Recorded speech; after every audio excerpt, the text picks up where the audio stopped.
నమస్తే 10 టీవీ ప్రేక్షకులకు దీపావళి శుభాకాంక్షలు. ఇంటిల్లిపాది ఎంతో సందడిగా ఆనందంతో చేసుకునే పండుగ దీపావళి. అమావాస్య చీకట్లని తరిమికొట్టి జీవితంలో వెలుగు చిలుగులు నింపే సంతోషాల సంబరం ఇది. ఏటా ఆశ్వయుజ మాసం కృష్ణపక్ష అమావాస్య నాడు దీపావళిని దేశ ప్రజలంతా జరుపుకుంటారు. దీపావళి పండుగ రోజున భక్తి శ్రద్ధలతో లక్ష్మీదేవిని ఆరాధిస్తాం. నిజానికి దీపావళి ఒక్కరోజు పండుగ కాదు, 5 రోజుల పాటు చేసుకునే సంబరం. ఆశ్వయుజ మాసం కృష్ణపక్ష త్రయోదశి, చతుర్దశి, అమావాస్య, కార్తీక శుద్ధ పాడ్యమి, విదియ, ఈ 5 రోజుల పండుగలన్నీ కలిపి దీపావళిగా వ్యవహరిస్తారు. అయితే దీపావళి రోజున లక్ష్మీ పూజ ప్రాముఖ్యత ఏంటి, ఏ సమయంలో లక్ష్మీ పూజ చేసుకోవాలి, ఎలా చేసుకోవాలి అనే వివరాలపై ఆధ్యాత్మికవేత్త దివ్యారమణి గారి విశ్లేషణ ఇప్పుడు చూద్దాం.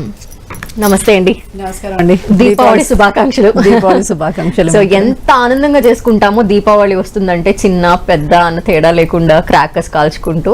అయితే ఇవన్నీ చిన్న పిల్లల వరకు బాగుంటుంది, అంటే వాళ్ళకి అది సంబరం కాబట్టి. బట్ పెద్దవాళ్ళు అనేసరికి, ఇంట్లో గృహిణులు అనేసరికి లక్ష్మీ పూజ మస్ట్.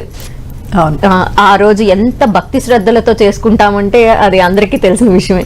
సో లక్ష్మీ పూజని ఎందుకు చేసుకుంటాం అనే విషయం గురించి మాట్లాడదాం. అంతకంటే ముందు దీపావళి అనేసరికి ఇప్పుడు ఆ ఒక్క రోజే సెలబ్రేట్ చేసుకునే పండుగ కాదు, 5 రోజుల పండుగ. మనం ధనత్రయోదశి వస్తుంది అంటే అక్కడ బంగారం కొనటం ఒక్కడే మాత్రమే కాదు, ధనత్రయోదశి నుండి దీపావళి స్టార్ట్ అయినట్టే. ఆ పండుగ కళ్ళ మొత్తం అంతా కనిపిస్తూ ఉంటుంది.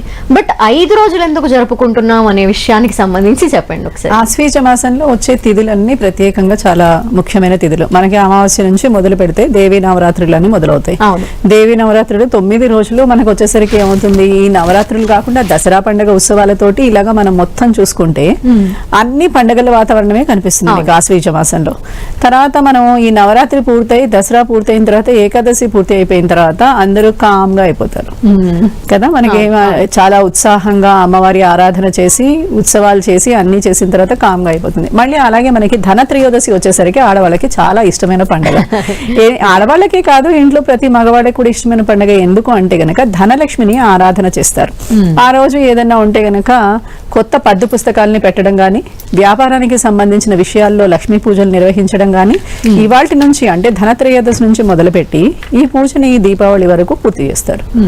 అలాగే కార్తీక మాసం అంతా ఏం చేస్తారు, 15 రోజులు పౌర్ణమి వచ్చేంత వరకు మనం దీపాలు వెలిగిస్తూనే ఉంటాం.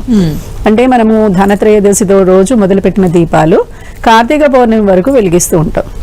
అయితే ధనత్రయోదశి రోజు మనం పెట్టిన దీపాలన్నీ మహాలక్ష్మి యొక్క మనకి అనుగ్రహం సిద్ధించాలని, అమ్మవారి కటాక్షంతో మన జీవితం సుఖంగా సమృద్ధిగా సాగాలి అని చెప్పి చేస్తూ ఉంటారు. అయితే కొంతమంది ఏమనుకుంటారంటే ధనలక్ష్మి లేకపోతే మహాలక్ష్మి ఒక బంగారంలోనే ఉంటుంది, అందుకని బంగారం కొనుక్కుని మనం ఇంటికి తెచ్చుకుంటే లక్ష్మీదేవి మన ఇంటికి వచ్చినట్టు, లేకపోతే అసలు అది తెచ్చి పెట్టుకోవాల్సిన అవసరం ఏం లేదు, కాకపోతే ఏదో విధంగా మనం సంవత్సరానికి ఒకసారి కొనుక్కోవచ్చేమో అని అనుకునే వాళ్ళకి ఒక తిథి పెట్టుకున్నాం, లేకపోతే ఒక మ్యారేజ్ డే పెట్టుకున్నాం, అక్షయ తిథి అనో ఇలా పెట్టుకుని కొనుక్కునే వాళ్ళకి అది వేరే పద్ధతి. కానీ ఇదే ఖచ్చితంగా కొనాలి అనే నియమం ఎక్కడా లేదు, బంగారమే కొనాలి అనే నియమం లేదు. మీ దగ్గర ఉన్న ధనాన్ని ఆ రోజు ధనలక్ష్మి దగ్గర పెట్టి ఆరాధన చేయడము. ధనత్రయోదశి రోజున మీ ఇంట్లో ఉన్న బంగారం అంతా శుద్ధి చేసి, అంటే బంగారం అలాగే ఉంచితే కొంచెం రోజు రోజుకి కరిగిపోతూ ఉంటుంది, బంగారం వాడుతూ ఉంటే కరగదు. వాడకుండా అలాగే పెట్టేసి లాకర్లలో పెట్టేసినా కూడా బంగారానికి తరుగు ఏర్పడుతుంది. అయితే ఆ బంగారాన్ని ఏం చేస్తారంటే ధనత్రయోదశి రోజున తీసుకొచ్చి అమ్మవారి దగ్గర పెట్టి చక్కగా వాటికి, అంటే మళ్ళీ సంప్రోక్షణ చేయడం అని అంటే ఏంటి, వాటిని శుద్ధి చేసి వాటిని తీసుకుని అమ్మవారికి అలంకారం చేసి ఆ రోజు వినియోగించడం అన్నమాట. మన ఇంట్లో ఉన్న బంగారాన్ని అంతా అక్కడ చేర్చి అమ్మవారికి వినియోగించడం, ఆ రూపంలో ఉన్న మహాలక్ష్మిని ఆరాధన చేయడం. అలా చేయడము అయితే మనం ఏదో కొంచెం యాడ్ చేసి కూడా బాగుంటుంది కదా, వడ్డీ రావాలి కదా మనం ప్రతిదానికి అని చెప్పి మళ్ళీ మనం ఏం చేస్తామంటే ఇంకొంచెం కొనుక్కొని దాంట్లో యాడ్ చేస్తూ ఉంటాం. ఇది మనం సమృద్ధిని కోరుకుంటూ ప్రయాణం చేస్తూ ఉంటాం. అంటే ఉద్యోగంలో సమృద్ధి కావాలనుకుంటాం, పెళ్లి చేసుకుంటే పిల్లలు ఇలాగా ఒక లైఫ్ ఏర్పడాలి, అది కూడా సమృద్ధిగా ఉండాలని కోరుకుంటాం. అలా ప్రతి చోట మనకి సమృద్ధి కావాలి, పెరగడం కావాలి. అందుకని ధనత్రయోదశి రోజున ఏదో ఒకటి కొంచెం యాడ్ చేసి దాన్ని మళ్ళీ సమృద్ధిగా పెంచుతాం అనమాట. అప్పుడు మనకి ఒక సంతృప్తి కలుగుతుంది. ఇవాళ రోజు నేను ఏదో ఒకటి పెంచాను, ఈ సంవత్సరం అంతా నేను విజయవంతంగా ప్రయాణం చేయగలుగుతానని. పాపం మనం సంవత్సరం అంతా కష్టపడిన ధనమే కదా ఈ రోజున ఉపయోగపడింది. అది మనము మళ్ళీ సంవత్సరానికి కష్టపడి దాచిపెట్టుకోవడానికి ప్రయత్నం చేస్తూ ఉంటాం. అందుకని ఈ ధనత్రయోదశి మనకి వచ్చేసరికి మహాలక్ష్మి ఏం నేర్పిస్తుందంటే నీ ధనము సద్వినియోగం అవుతుంది. అలాగే వీళ్ళు వ్యాపారానికి సంబంధించిన పద్దు పుస్తకాలు తయారు చేసుకోవడమే కాకుండా ఇవాల్టి రోజున దీపావళి రోజున ఏం చేస్తారనంటే కొత్త సిరాతోటి నింపి ఇవాల్టి నుంచి ఓం మహాలక్ష్మి నమః అని చెప్పి రాసుకుని ఓంకారాలు రాసుకుని వాళ్ళ పద్దు పుస్తకాలని ఇవాళ నుంచి మొదలు పెడతారనమాట. దీపావళి నుంచి మొదలు పెడతారు. ఇదంతా ఎక్కడి ఆచారము? మార్వాడీలకి, గుజరాతీకి, మనకి నార్త్ సైడ్ వచ్చేసరికి ఈ ఆచారం నడుస్తుంది.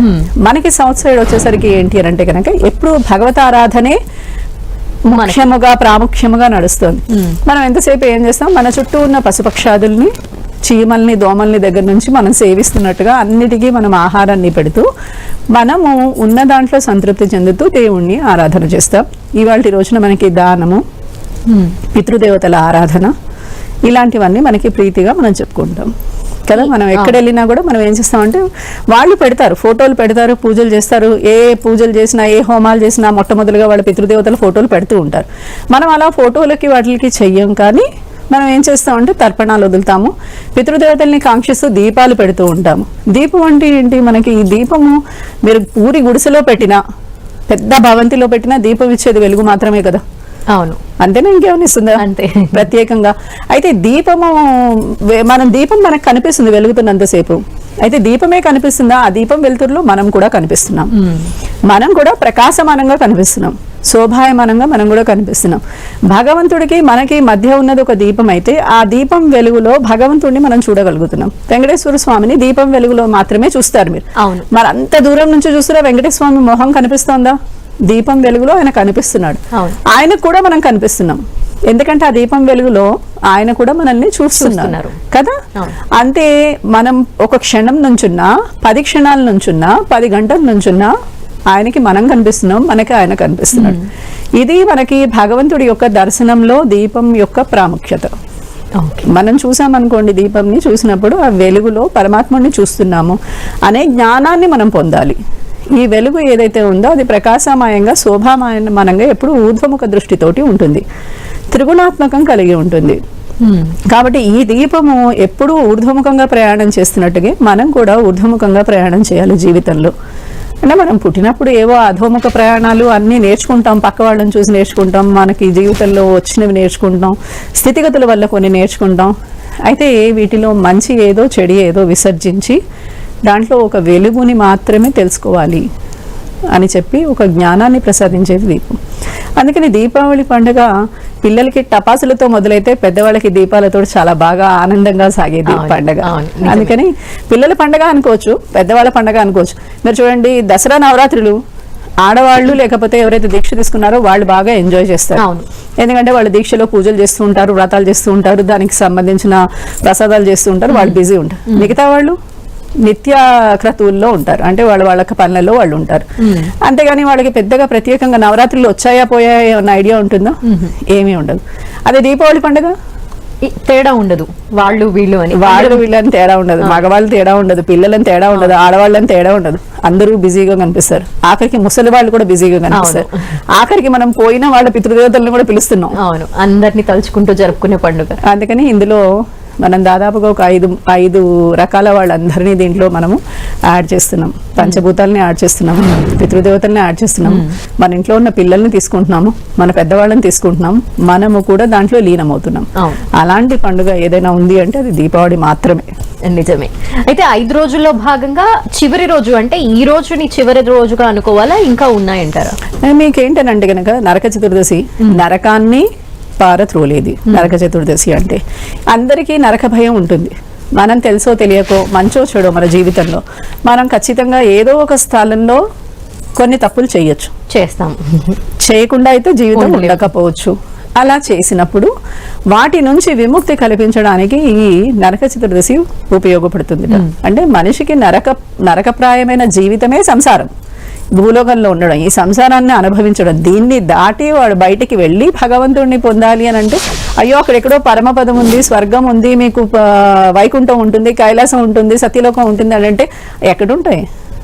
నువ్వు ఎక్కడి నుంచి ఎలా వెళ్తావు అంటే వీళ్ళకి తెలియడానికి నరక చతుర్దశి ఇలాంటి దినాలు ఇవన్నీ పెట్టడం వల్ల మన పూర్వీకులు మనకి అన్ని నియమాలని పెట్టారు. నరకాసురుడు సంహారము ఇవన్నీ పక్కన పెట్టినా కూడా మనకంటూ ఒక నరకాసురుడు లాంటి హీనమైన స్థితి మన లోపలే ఉంటుంది. ఆ స్థితి నుంచి మనం బయటపడి స్వర్గాన్ని పొందాలి. అంటే స్వర్గాన్ని పొందాలి అంటే ఒక ప్రకాశం చూపించే దిశగా మనం ప్రయాణం చేయాలి. హిందువులు అంటే ఏంటి, వాళ్ళు ఎంతసేపు జ్యోతి స్వరూపాన్ని ఆరాధన చేస్తారు. భగవంతుడిని కూడా ఏమంటారు, ఒక నిర్వికార నిరాకార రూపమైన పరమాత్మ యొక్క శక్తి ఒక పెద్ద పరమాణువుగా ఉంటుంది. మనం అణువులుగా భూమి మీదకి వచ్చాం. ఒక అగ్ని నుంచి బయటికి అనేక తుంపర్లు బయటపడతాయి, అది కూడా వెలుగుతూనే ఉంటుంది. ఇప్పుడు అడవిలో ఒక చెట్టు కాలిపోతుంది, ఆ చెట్టు కాలిపోతుంటే దాని తుంపర్లు చాలా చోట్ల పడి ఇంకో చెట్టును కాల్చేస్తూ ఉంటుంది కదా. కానీ అంతా కలిపి ఒకే చోట అయిపోయినప్పుడు ఒకటే అగ్ని అంటాం. అది ఈ అగ్ని వేరు, ఈ అగ్ని వేరు, ఈ అగ్ని వేరు అని చెప్పం. అలాగే మనం కూడా పరమాత్మ నుంచి విడిపోయి చిన్న అణువులుగా భూమి మీదకి వచ్చాము. మళ్ళీ మనం పరమాత్మ వైపే మన ప్రయాణం అనేది. అందుకని మనకి అగ్నిముఖ ఆరాధన ఎక్కువగా. మనకి ఎంతసేపు మనం దీపాలు లేకపోతే హోమాలు ఎప్పుడు మనం చేసేవన్నీ వీటికి అగ్నిముఖంగా ఆరాధన చేస్తాం. ఎందుకంటే తేజస్సు లేనిది ఆ ఎదుటిగా ఉన్నది ఏంటో తెలియదు. పాముని తాడనుకోవచ్చు, నీకు ఆ భయభ్రాంతి పోయేంత వరకు పామనే అనుకుంటావు కదా, ఆ భ్రాంతిలో ఉన్నంత మటుకు. అయితే ఆ భయాన్ని పోగొట్టేది ఏంటి, వెలుగు. అందుకని భగవంతుడిని పొందడానికి నీకు మధ్యలో ఎంత దూరం ఉంది అని అంటే ఒక వెలుగు కావాలి. నువ్వు ఎలా ఇప్పుడు ఇక్కడ నుంచి అక్కడ ఇప్పుడు మనకి లైట్లు ఉన్నాయి, సూర్యుడు వస్తున్నాడు, ఇలా ఇవన్నీ ఉన్నాయి కాబట్టి వెలుగు ఉంది కాబట్టి మన ప్రయాణాన్ని మనం నిర్దేశించుకుంటున్నాం. అసలు వెలుగే లేని చోట మన ప్రయాణం శూన్యం. అప్పుడు గూగుల్ మ్యాప్స్ పనిచేయవు, మనకి ఏ మ్యాప్స్ ఉండవు. అలాంటి సమయంలో మనం పెట్టిన ఈ జ్యోతి దర్శనం ఏదైతే ఉందో అది పితృదేవతలకి దారి అవుతుంది. అందుకని జ్యోతుల్ని ఏం చేస్తారు, మాలా రూపంలో పెడతారు, స్తంభాల రూపంలో పెడతారు, అలాగే దీపమాలిక రూపాల్లో పెడతారు. ఈ మాలికలు పెట్టడం వల్ల ఏంటి అని అంటే గనక ఈ వెలుతురు వాళ్ళకి స్వర్గం దాకా ప్రయాణం కావడానికి కావలసిన స్థలాన్ని ఇవ్వాలి, దారిని చూపించాలి అని చెప్పి వాళ్ళకి మార్గదర్శకం చేస్తున్నామని మనం అనుకుంటున్నాం. కాబట్టి వాళ్ళకి మార్గదర్శనం అవుతుంది. అవును కదా. అందుకని ఈ రోజు పండుగ వచ్చేసరికి అందరికీ విశేషమైంది. అంతే. అయితే ఇంకా పూజా విధానం ఏ విధంగా ఉంటుంది? ఇంకా మీరు అడిగిన క్వశ్చన్ లో ఇంకోటి కూడా ఉంది, అది ఏంటి అంటే నేను మర్చిపోయాను. అది దివ్యరమణి గారు, అమావాస్య చీకట్లని తరిమి కొడుతూ దీపాలని వెలిగించి దీపావళి సెలబ్రేట్ చేసుకుంటూ ఉంటాం. అయితే కార్తీక శుద్ధ పాడ్యమి అలాగే విద్య, ఈ 2 రోజుల యొక్క విశిష్టత ఏంటి? బలి పాడ్యమి అంటారు దీన్ని. కార్తీక శుద్ధ పాడ్యమి, దీన్ని బలిపాడ్యం అంటారు. ఎందుకు అంటే గనక వామన అవతారాన్ని కూడా ఇక్కడ స్మరణ చేసుకుంటున్నాం. కృష్ణ అవతారము, సత్యభామ, నరక చతుర్దశి అలా స్మరణ చేసుకున్నాం. దీపావళి రోజున ఈ వెలుగు నుంచి, మనం చీకటి నుంచి వెలుగు వైపు ప్రయాణం నేర్చుకున్నాం. అందుకని లక్ష్మీ ఆరాధన చేస్తున్నాం. బలిపాడ్యమి రోజున వామన అవతారము అలాగే బలి చక్రవర్తి గురించి తెలుసుకుంటాం. ఇక్కడ బలి చక్రవర్తి గురించి మీకు తెలిసిందే అందరికీ. ఏంటి, ఆయన 3 అడుగుల నేల ఇస్తా అన్నాడు. ఎందుకు, ఒక బ్రాహ్మడికి నేల ఇస్తా అని చెప్పిన తర్వాత, ఏదైనా దానం చేస్తానని చెప్పిన తర్వాత ఆ దానము చేయకపోతే ఆ వ్యక్తి ఘోరమైన నరకాన్ని అనుభవిస్తాడు. అందుకని బ్రాహ్మడికి ఇచ్చిన దానాన్ని మళ్ళీ వాపస్ తీసుకోను, బ్రాహ్మడికి ఇస్తా అన్నది ఇవ్వకుండా పోరు. అయితే బలి చక్రవర్తి దీన్ని ఖచ్చితంగా పాటించేవాడు. అయితే ఒక ముష్టి బ్రాహ్మణుడు వస్తాడు, ఆయనకి కనీసం నిలబడడానికి కూడా స్థలం లేదని చెప్తాడు. అయితే బట్టలు తోసేస్తూ ఉంటారు. అయితే ఈయన అప్పటికే బ్రాహ్మణ పూజ చేస్తూ ఉంటాడు అక్కడ కూర్చొని. ఆయన చూస్తాడు ఈయన్ని. ఆయన ఇలాగే ఎవరైనా చూడకుండా ఇంత రాడు కదా, స్వామి వచ్చాడంటే చూసేలాగానే వస్తాడు. ఈ భట్టుడు వెళ్ళిపోమంటే ఆయన వెళ్ళిపోతాడా ఏంటి, ఆయన రావాలనుకున్న పని, చెయ్యాలనుకున్న పని చేసే వెళ్తాడు. అందుకని ఆయన స్వామి కూడా ఏంటనంటే చూసి, అయ్యో ఈయన తేజస్సు, ముఖం నుంచి ఒక తేజస్సు వస్తుంది, ఆయన నుంచి వచ్చిన ఆ మాయకి మోహితుడైపోతాడు అక్కడే. అయితే బలి చక్రవర్తి ఏంటి, ఒక బ్రాహ్మడు వస్తే భిక్ష వేయకుండా పంపించడం అసలు ధర్మం, అది కరెక్ట్ కాదు. అందుకని అది అధర్మం అవుతుంది అని చెప్పి బట్టని ఆపి, నేను వస్తున్నా ఉండని చెప్పి ఆయన కమండలం అవన్నీ పట్టుకుని వస్తాడు. దానం ఇవ్వాలంటే మనం తీర్థంతో దానం చేయాలి, ఇది పలానాది నీకు ఇచ్చేస్తున్నాను. అప్పట్లో పత్రాలు గిత్రాలు ఏమి ఉండేవి, ఇప్పుడు అన్ని పత్రాలు రిజిస్ట్రేషన్లు ఇలాంటివన్నీ ఉన్నాయి. కానీ అప్పుడు ఒక మాట ఇచ్చారు అంటే మాటకి కట్టుబడి ఉండేవాళ్ళు, ఇటుబాలు కానీ అటుబాలు కానీ ఎవరైనా కానీ మాటకి అంత ప్రధానమైన విషయం ఉండేదన్నమాట. అందుకని ఇప్పుడు అంటారు చూడండి, మీరు నువ్వు మాట ఇస్తే మాట ఇచ్చినట్టే అని అంటారు. ఆ మాటకి అంత కట్టుబడి ఎక్కడి నుంచి వచ్చింది? వాళ్ళు అలా పాటించారు మాటని, మనం పాటించలేకపోతున్నాం. వాళ్ళు అలా పాటించడం వల్ల ఆ మాటకి వెయిట్ వచ్చింది. మనకి మాటకి వెయిట్ ఉండట్లేదు. అంటే ఇవాళ ఒకటి చెప్తాను, రేపు ఒకటి చెప్తాం, గంట తర్వాత ఇంకోటి చెప్తాం కావాలి. దానివల్ల మనకి ఏంటంటే మన మాటలో నిజాయితీ కనిపించదు, మన మాటకి విలువ కనిపించదు, మనల్ని గౌరవించే వ్యక్తి దొరకడు. మాట మీద నిలబడి ఉండే వ్యక్తి యొక్క గౌరవం వేరేగా ఉంటుంది. చూడండి, ఇన్ని రోజుల తర్వాత కూడా, ఇన్నేళ్ల తర్వాత కూడా మన యుగాలు దాటిపోతున్నా ఆయన గురించి తలుచుకుంటూనే ఉన్నాము. అవును, అంటే ఆ మాటకు ఉన్న విలువ అలాంటిది. ఆయన వెంటనే వచ్చేసేసి శుక్రాచార్యుడు చెప్తాడు. శుక్రాచార్యుడు చూడంగానే గుర్తుపట్టేస్తాడు, ఈయన ఎవరో కాదు, పరమాత్మే, శ్రీ మహావిష్ణువే, నువ్వు ఆయన అడిగింది ఇవ్వకు అంటాడు. అయితే ఈయన నేను ఆయన అడిగితే ఇస్తానంటాడు. ఎందుకంటే నా ఇంటికి వచ్చి బ్రాహ్మడు ఏదన్నా అడిగితే నేను లేదు కాదు పో అని చెప్పను అని చెప్తాడు. అది శాస్త్రము ఏం చెప్తోంది? ఇదే చెప్తోంది. శాస్త్ర సమ్మతమైన పనే చెయ్యాలి. రాజే శాస్త్ర సమ్మతమైన పని చేయకపోతే ప్రజలు ఎవరైతే ఉంటారో వాళ్ళంతా భక్తిహీనత అలాగే పాపాత్ములు ఉంటారు. అలాంటి లోకాన్ని పాలిస్తే నాకు నరకం వస్తుంది, అందుకని నాకు అలాంటి లోకం వద్దు అంటాడు. అనేసేసి వచ్చేసేసి ఆ బ్రాహ్మణ్ణి అడుగుతాడు, ఏం కావాలి బాబు నీకు అని.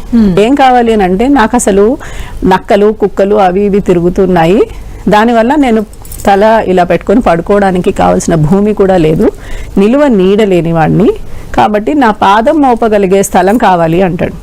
నీ పాదం మోపగలిగే స్థలంలో నువ్వు ఎలా పడుకుంటావు? పడుకోలేవు కదా, ఎప్పుడు నుంచునే ఉండాలి. ఒక పాదం మీద ఎంతసేపు నుంచుని ఉంటావు? అంటే సరే నాకు 3 అడుగులకి 3 పాదాలు పెట్టగలిగే స్థలం కావాలి అంటే 3 పాదాలు పెట్టగలిగే స్థలంలో నువ్వు ఎలా పడుకోగలుగుతావు? నువ్వు కూర్చోలేవు, తినలేవు, పడుకోలేవు. అంటే అది నేను చూసుకుంటాలే, 3 పాదాల స్థలం చాలు నాకు అంటాడు. అంటే సరే, ఈయన బలిచక్రవర్తి అంటాడు, ఈ భూమండలం అంతా నాదే, నీకెక్కడ కావాలో, ఏ స్థలం కావాలో, నువ్వు పాదం పెట్టిన స్థలం నీకు ఇచ్చేస్తాను అంటాడు. అని అంటే ఆయన ఆ చెప్పడం ఆలస్యం, ఈయన పాదం బ్రహ్మాండం అంతా పెరిగిపోతుంది. బ్రహ్మాండం అంతా పెరిగిపోయి ఆ భూమండలం అంతా ఆయనది అయిపోతుంది. తర్వాత ఆయన అంటాడు, అరే నేను చెప్పాను, నేను ఈయనకి ఇస్తానన్న. అంటే ఈయన వచ్చిన వాడు ఎవరో సామాన్యుడు కాదు, శ్రీహరియే అని చెప్పేసి ఈ ఆకాశం అంతా నాదే అంటే ఆకాశాన్ని కూడా జయించాడు, త్రిలోకాలని జయించాడు. కాబట్టి ఈ ఆకాశం అంతా నాదే, ఆకాశాన్ని తీసుకో అంటాడు. ఆయన చెప్పడం ఆలస్యం, ఆకాశం అంతా పాదం వచ్చేస్తుంది. ఈ పాదం కూడా అయిపోయింది. ఈయనకు అర్థమైపోతుంది, ఇంకా నా తల తప్ప ఇంకా వేరే దిక్కు లేదు, నాది ఉన్నదంతా నీకు ఇచ్చేసాను స్వామి, ఆకాశము ఇచ్చేసాను, భూమి ఇచ్చేసాను, నా దగ్గర మిగిలింది నా తల మాత్రమే, కాబట్టి నా తలని తీసుకో అంటాడు. 3వ అడుగు ఆయన తల మీద వేస్తే ఆయనను చూసినప్పుడు చాలా బాధేస్తుంది, పరమాత్ముడికి కూడా బాధేస్తుంది. అనుకుంటాడు, అరే ఎంత మారిపోయాడు కదా, వీడిని అనుగ్రహించాలి అనుకుంటాడు. అందుకని 3వ పాదం పెట్టే లోపల నేను నిన్ను పాతాళానికి తొక్కేయబోతున్నాను, కాబట్టి నీకు ఏదన్నా వరం కావాలంటే కోరుకోని. స్వామి, నాకున్నది నేను నీకు ఇచ్చిన తర్వాత నేను నీ నుంచి తీసుకుంటే నేను హీనుడిని అవుతాను. బ్రాహ్మడికి దానం చేసిన తర్వాత తీసుకోకూడదు, అప్పుడు నేను హీనుడిని అవుతాను. కాబట్టి నాకేం వద్దు, భూమి మీద ఉన్న జనులందరికీ ఈ 3 రోజులు అంటే దీపావళి రోజు, దీపావళి ముందు రోజు, దీపావళి తర్వాతి రోజు, ఈ 3 రోజులు ఎప్పుడూ దీపాల ఆవలితోటి కూర్చుని పెట్టుకుని, అంటే ఇంటి బయట ఇంటి లోపల మొత్తం దీపాలు వెలిగించినప్పుడు చెరువుగట్ల మీద అలాగే దారిలో ఎక్కడెక్కడ దీపాలు పెడతారో వాళ్ళ ఇంటిలో లక్ష్మి ప్రసన్నమయ్యి ఉండుగాక. ఈ వరం ఇవ్వు, నీ నుంచి ఏమొద్దు, నీ భార్య వెళ్ళి వాళ్ళ ఇంట్లో ఉండమను అని చెప్తాడనమాట. అది నేను వచ్చి భూమి మీద తిరిగి ఈ 3 రోజులు వీళ్ళు చేసుకునే ఉత్సవాల్ని చూడగలగాలి. ఈ 3 రోజులు నాకు భూమి మీదకి వచ్చే పర్మిషన్ ఇయ్యి, అందరి సంతోషాన్ని సంబరాన్ని చూడ్డానికి వస్తాను అని అడుగుతాడు అనమాట. అందుకని స్వామి తదాస్తు అని ఆయన పాతాళానికి తొక్కేస్తాడు.